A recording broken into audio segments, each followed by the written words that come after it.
মাথায় বুদ্ধি এনে দিবেন, রিপেয়ারও হয়ে যাবে ইনশাআল্লাহ। সবাই বলেন ইনশাআল্লাহ।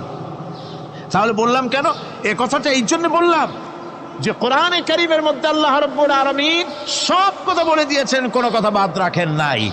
পাহাড়গুলি ভেঙে আমরা ক্ষতি করতেছি, গাছগুলি কেটে আমরা ক্ষতি করতেছি, প্রকৃতির ভারসাম্য নষ্ট করে দিচ্ছি, ফলে সমুদ্রের পানি স্ফীত হচ্ছে, ভূমিকম্প বাড়তেছে, ঘূর্ণিঝড় হচ্ছে, টর্নেডো হচ্ছে, পৃথিবী বিধ্বস্ত হয়ে যাচ্ছে, ক্লাইমেটের পরিবর্তন আসছে।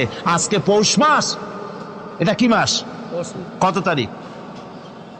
দেখেন বাংলা ভাষাকে কত মহব্বত করি।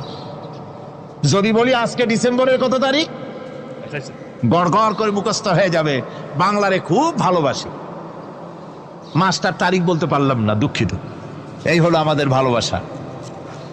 আজকে পৌষ মাসের অর্ধেকও শেষ হয়ে যাচ্ছে, অথচ মনে হচ্ছে শীত যেন তার শ্বশুর বাড়ি বেড়াতে গেছে।